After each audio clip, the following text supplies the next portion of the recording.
Hello,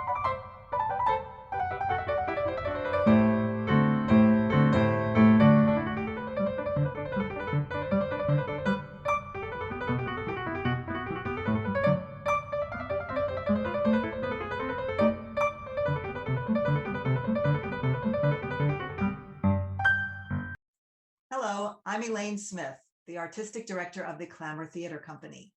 We're holding these creative conversations with playwrights, with actors, with directors, so that you can find out more about Clamour Theater and about the artists who work with us. Welcome to this edition of a Clamour Creative Conversation. Today, we're talking with Michael Perlmutter, whose play Polite Conversations and Wine is going to be read on Sunday, August 15th in our ongoing virtual reading series. Welcome, Michael. Thank you for joining us. Oh, thank you for inviting me. This is fun. So please tell our viewers just a little bit about yourself, your bio, your background, any interesting facts or hobbies, whatever.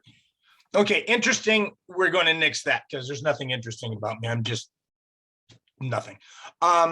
Just like anybody else, I started off with hopes and dreams, and then I had a family, and I wasn't going to have them suffer for my hopes and dreams, so I put it all on the shelf for about 25 years, and then a friend at church kind of pulled me back in, and that was about 10 years ago, about 10 years ago. And then I started writing again, and my kids are grown now, and my wife passed away a couple of years ago, so I'm back at it full bore at this point. So Okay. That's who I am. Great. So tell me, do you have a favorite play of your own, whether produced or unproduced? My favorite play is usually whatever I'm working on now. If it's not, then why the hell are you working on it? So yeah, I mean, yes, but everybody, they've all been my favorite at one time or another. So, currently my favorite is Three Witches. Most recent one that working on, said it's an adaptation of a female version, mostly of we'll be careful, the Scottish play, and it takes the supernatural out of it, and for obvious reason, from the title you can tell it's kind of focuses more on the Three Witches. Okay, good. So now talk to me a little bit about, without giving too much away, about the play that we're going to read, Polite Conversations and Wine. Well, it's a memory play, so it's not linear, which is probably the roughest part of it, because it does not have scene breaks. Oh, the lights go out, the lights come up. No, the lights shift. That's it. People move in their own.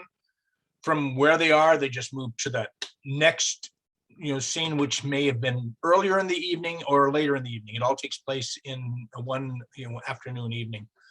But as memory does, it's not linear, and so neither is the play. And it's just kind of looking back and going, what the fuck what the hell just happened? And it's between mothers and daughters, and so it's a set of each. The daughters are married, about to step into the next, evolution of their relationship. They're going to have a child, and of course, being gay, they're not going to have it the old-fashioned way. So that kind of 21st century thinking and 20th century parents, it's a little bit much to take in. So okay, good. And so now we come to my very favorite question in these interviews is, tell me about 3 favorite plays you may have seen or read by other authors and what you like about them. Okay. Well, I mean, there's so many of them, but but I'm just going to go with more recent authors, and that would be Stephen Karam's The Humans. which I love his storytelling of everything happening at once and without apology. And also the brilliant tool that I have also taken under my own wing of these squared brackets for the unspoken dialogue, which is brilliant. Because so often you don't want to direct from the page, but you want to guide your reader, your actor, your collaborator in the direction that you had intended. And so to be able to help and give word and thought to those things that are unspoken is brilliant. Shar White and his piece, The Other Place, for many of the same reasons, the things he did with the moving of the dialogue and the movement of that the play, The Other Place, is just I find just fascinating and brilliant. And then of course Paula Vogel, and almost anything by Paula Vogel, but Indecent is just, when I saw that, just my jaw dropped. Just the way she moved that story along, and we embraced it. And the visuals and the music. I really think it is just simply a musical without song, although there is a song or two in there. And I've always felt plays are music. They're musical, and you've got to find that rhythm. You got to find that music.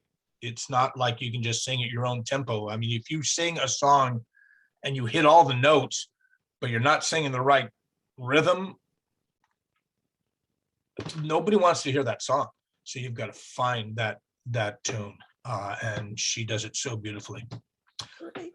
Okay, great. Well, for our viewers, if you would like to read plays by Michael, you can look for them on the New Play Exchange at newplayexchange.org.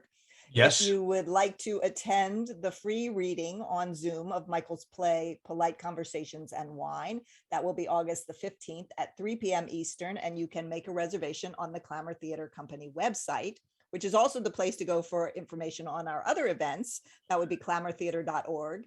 And you can find us on Facebook as Clamour Theater Company, and we will post all of those URLs in the description below. So if you'd like to see more interviews like this one, please hit the like button and subscribe to our channel. And Michael, thank you so much. So I'm going to be doing more interviews. Is that what you're saying? And then we have other interviews with other players. Oh, fine. Be that way. I thought I was special. You thought are, I was the only one. You are. You never know. We may ask you back. I want to thank you so much for taking the time to speak with us today and for letting our audiences get to know something about you. We're really glad you've been able to join the Clamour community. It's fun. I'm looking forward to it. Great.